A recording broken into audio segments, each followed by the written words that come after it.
नमस्कार, मैं हूं आपके साथ प्रगति शर्मा और हमारे खास पेशकश आयुष्मान में आपका स्वागत है। और इसी कड़ी में आज हमारे साथ मौजूद हैं डॉक्टर विनीता रामनानी, जो कि ग्लूकोमा स्पेशलिस्ट है। बहुत बहुत स्वागत है मैम आपका। नमस्कार, धन्यवाद। मैम, आंखें हमारे शरीर का महत्वपूर्ण हिस्सा होता है, अंग होता है, और ऐसे में ग्लूकोमा के बारे में आज हम डिस्कस करेंगे। अगर ग्लूकोमा के बारे में बातचीत करें तो ये जो डिजीज़ है होती क्या है, क्या क्या प्रकार होते हैं और कितनी खतरनाक हो सकती है? वर्ल्ड ग्लोकोमा वीक मना रहे हैं हम लोग। ये 12 से 18 मार्च को इस साल मनाया गया है और उसका बेसिक उद्देश्य है कि इस बीमारी के बारे में लोगों को जागरूक यानी अवेयर किया जा सके, क्योंकि ये एक अंधत्व की बीमारी है जिसमें मरीज धीरे धीरे करके अपनी रोशनी खो देता है और उसको पता ही नहीं चलता है कि उसको ग्लोकोमा नामक रोग है।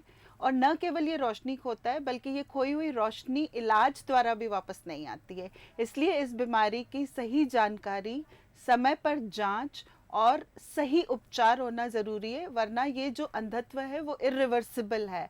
मतलब मरीज धीरे धीरे करके जो रोशनी खो चुका है, जो देखने वाली नस हाई प्रेशर की वजह से सूख चुकी है, वो वापस रिकवर नहीं होगी। इसलिए इसके बारे में जागरूक होने के लिए पूरे विश्व में ये सप्ताह मनाया जा रहा है 12 से 18 मार्च के बीच में। मैम, अगर इस बीमारी के बारे में हम बात करें तो ऐसा भी कहा जाता है कि ये हेरिडिटरी भी होता है। अगर घर में किसी को होता है तो ये हमें भी हो सकता है। अगर किसी के माता पिता को ये बीमारी है तो कैसे प्रिकॉशंस पहले से लिए जा सकते हैं? ये बहुत अच्छा प्रश्न पूछा प्रगति, क्योंकि हेरिडिटरी यानी कि अनुवांशिक, न केवल हमारी शक्ल बल्कि हमको कुछ बीमारियां भी हमारे बड़ों से मिलती है। इसमें अगर आपके पेरेंट्स को या फर्स्ट डिग्री रिलेटिव्स जो हैं, जैसे बहन है, भाई है या मामा चाचा हैं, अगर उनको ग्लोकोमा की बीमारी है तो 10 गुना ज़्यादा रिस्क है कि 40 साल के बाद की उम्र वाले मरीजों में ये बीमारी ट्रांसमिट हो जाए। अब इसलिए होती है ये क्योंकि जो एंगल स्ट्रक्चर है जहाँ से ये एक आंख का प्रेशर बनता है वो एबनॉर्मल होता है। जैसा कि आपने बोला कि अगर पेरेंट्स को है तो बच्चे कैसे अपने आप को बचाएं, सबसे पहले वो जांच करवाएं और जब वो आई डॉक्टर के पास जा रहे हैं तो ये ज़रूर बताएं कि हमारे पेरेंट्स को ग्लोकोमा है, तो डॉक्टर उनकी उस हिसाब से जांच करेगा और एक छोटे से लेज़र प्रक्रिया के द्वारा वो उनका एक प्रिवेंटिव ट्रीटमेंट कर सकता है, या फिर एक रूटीन सालाना जांच करके हम इस बीमारी की समय पर पहचान कर सकते हैं। मैम, जैसे कि अगर किसी को ग्लोकोमा बीमारी हो जाती है तो क्या इसका कोई समाधान है या ये हमेशा के लिए हो जाती है? डरने वाली बात रहती है इससे? जी बिल्कुल, ये खतरनाक बीमारी है, इसलिए इसके लिए जागरूक होने के अलावा इलाज सही समय पर और सही उचित इलाज करवाना भी ज़रूरी है। ये एक ब्लड प्रेशर जैसी बीमारी है जिसमें कि अगर जैसे आपका प्रेशर बढ़ा हुआ है बॉडी का तो आप गोली खाते हैं। हम आई डॉक्टर अगर आपका आई प्रेशर बढ़ा हुआ है तो आपको आई ड्रॉप्स देते हैं जिनका आपको रेगुलर यूज़ करना रहता है। अगर आपने समय पर दवाई नहीं ली, समय पर ड्रॉप्स नहीं डाले, तो धीरे धीरे करके आपकी देखने वाली नस सूख सकती है और आपकी रोशनी और ज़्यादा खराब हो सकती है।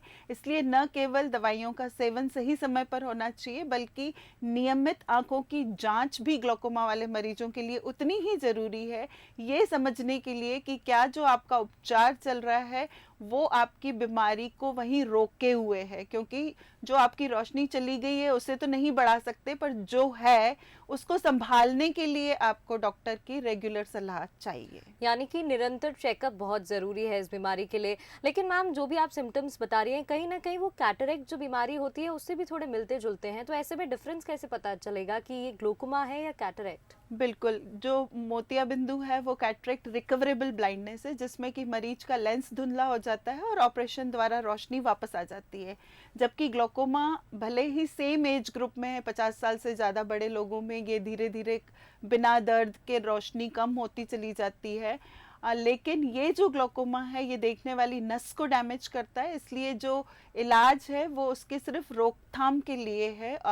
जो आप रोशनी खो चुके हैं वो भी वापस नहीं आएगी, इसलिए दोनों को डिफ्रेंशिएट करना जरूरी है। कई बार ये दोनों बीमारियां साथ में पाई जाती है। मोतिया बिंदु तो एक हमारे नॉर्मल ग्रे हेयर्स जैसे हैं, जैसे उम्र के साथ में हमारे बाल सफेद होते हैं वैसे ही हमारा लेंस धुंधला हो जाता है और उसको हम सर्जरी करके ठीक भी कर सकते हैं, लेकिन ग्लोकोमा को हम सिर्फ रोक सकते हैं। मैम, जैसे कि आप एज ग्रुप की अभी बात कर रही हैं, तो क्या इसका कोई रेशियो होता है कि बच्चों में ज़्यादा होगा या बुजुर्गों में ज़्यादा होगा? ये भी बहुत अच्छा प्रश्न है क्योंकि 50 साल से ज़्यादा उम्र के लोगों में इसकी रिस्क ज़्यादा होती है। लकीली बच्चों में और 40 साल से छोटे लोगों में ये कम पाया जाता है। कुछ हाई रिस्क ग्रुप्स होते हैं, जैसे कि अगर आंख में चोट लग गई या फिर कोई कॉम्प्लिकेटेड बीमारी हो गई आंख में, जैसे यूवियाइटिस है या फिर कोई सर्जरी ऐसी हो गई, रेटिनल डिटैचमेंट सर्जरी, तो ये आंखों के प्रेशर को बढ़ा देते हैं। बच्चों में अगर मोतियाबिंदु का ऑपरेशन हुआ है तो उनको ग्लोकोमा होने का बहुत ज़्यादा रिस्क है।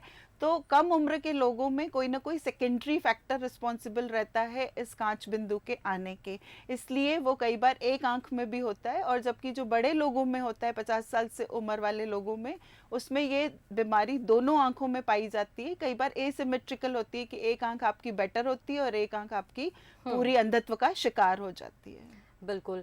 मैम, जैसे कि आर्टिफिशियल इंटेलिजेंस का ज़माना है और ऐसे में कहीं ना कहीं अगर हम बात करें तो स्क्रीन्स का इस्तेमाल बहुत ज़्यादातर लोग करते हैं, स्कूल्स में ऑनलाइन क्लासेस का यूज़ हो रहा है, क्या उससे भी कहीं ना कहीं इस बीमारी में फ़र्क पड़ता है? बिल्कुल, ये बहुत आजकल इन दिनों डिजिटल गैजेट्स के इस्तेमाल से बहुत सारी बीमारियां घर कर रही है, फिजिकल, मेंटल और आंखों पे भी। सबसे ज़्यादा तो आंखों में ड्राइनेस या डिजिटल स्ट्रेन सिंड्रोम होता है। पर क्योंकि हम ये डिजिटल गैजेट्स आंखों के बहुत नज़दीक लगातार घंटों तक बिना पलक झपकाए देखते हैं, तो जो हमारे आई का प्रेशर है वो भी फ्लक्चुएट होता है, और वो न केवल हमारी पॉस्चर से बल्कि हमारी बॉडी की जो डेली रूटीन है, जैसे रात को देर से सोना, इन सब से भी हमारे आई का प्रेशर बदलता है। और ये वाले पेशेंट्स जिनकी लाइफस्टाइल गड़बड़ है, टाइम से सोते नहीं हैं, पूरा टाइम आर्टिफिशियल लाइट में रहते हैं, या फिर डिजिटल स्क्रीन्स का बहुत ज़्यादा स्पेशली रात के टाइम में लाइट बंद करके करते हैं, तो ये लोग भी ग्लोकोमा के रिस्क पे रहते हैं। और इनकी जो देखने वाली नस है वो भी कई बार कमज़ोर होती चली जाती है, इसलिए डिजिटल गैजेट्स का सेवन बहुत लिमिटेड होना चाहिए। यानी कि कुल मिलाकर जो डेली लाइफस्टाइल डिजीजेस होती हैं उनमें से ग्लोकोमा को माना जा सकता है और ऐसे में इंडिविजुअली हमें काफ़ी ध्यान देने की ज़रूरत है। मैम, अंत में एक तो संदेश में जानना चाहूँगी, ग्लोकोमा को लेकर लोगों में जो भी कन्फ्यूजन रहता है या डर रहता है उसको लेकर आप क्या कहेंगी, और साथ ही खाने पीने का विशेष कैसे ध्यान रखा जा सकता है? हमारी जो देखने वाली नस है वो हमारे ब्रेन का पोर्शन है, एक न्यूरोलॉजिकल सिस्टम का हिस्सा है। तो अगर हमको विटामिन्स, मिनरल्स या प्रॉपर न्यूट्रिटिव डाइट मिलेगी, स्पेशली जिसमें एंटीऑक्सीडेंट्स रहेंगे, तो हमारी नस हेल्दी रहेगी और उसकी वजह से नस के ऊपर इन हाई प्रेशर्स के इफ़ेक्ट कम होंगे। तो एक रूटीन जो हमारा डेली हो, जिसमें हम हमारा खान पान का ध्यान रखें, जिसमें फ्रूट्स, वेजिटेबल्स और ड्राई फ्रूट्स लें।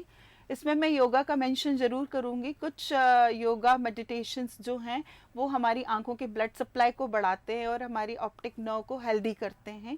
लेकिन जो ग्लोकोमा के मरीज हैं उनके लिए 2 हिदायतें हैं। वो सुबह उठ के एक साथ 5-6 ग्लास पानी एक साथ न पिएं, क्योंकि ये एक्सेसिव वाटर हमारे आई के प्रेशर को बढ़ाता है।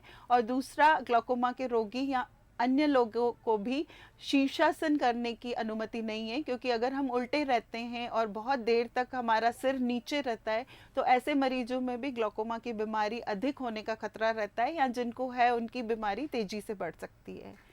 जहाँ तक आपने प्रश्न पूछा कि मुझे क्या लोगों को ऐसा बताना चाहिए, तो मेरा ये कहना है कि आप प्लीज़ भ्रांतियों से दूर रहें, अपनी आँखों की नियमित सालाना जांच करवाएं, क्योंकि एक छोटी सी स्टेरॉइड नामक ऑइंटमेंट या इनहेलर या गोलियां आपके आई को प्रेशर्स को बढ़ा के आपकी रोशनी हमेशा के लिए छीन सकती हैं। तो ये आंखें अनमोल हैं, इनमें जो कोई डिजीज़ है वो सिर्फ आई स्पेशलिस्ट, और अगर ग्लोकोमा की बीमारी है तो ग्लोकोमा स्पेशलिस्ट आपको पहचान सकते हैं।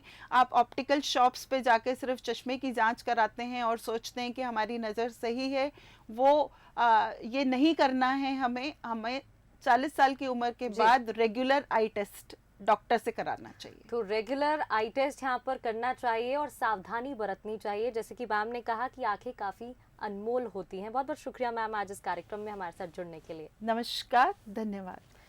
तो इसी के साथ हमारी खास पेशकश में फिलहाल इतना ही। दीजिए इजाज़त, नमस्कार।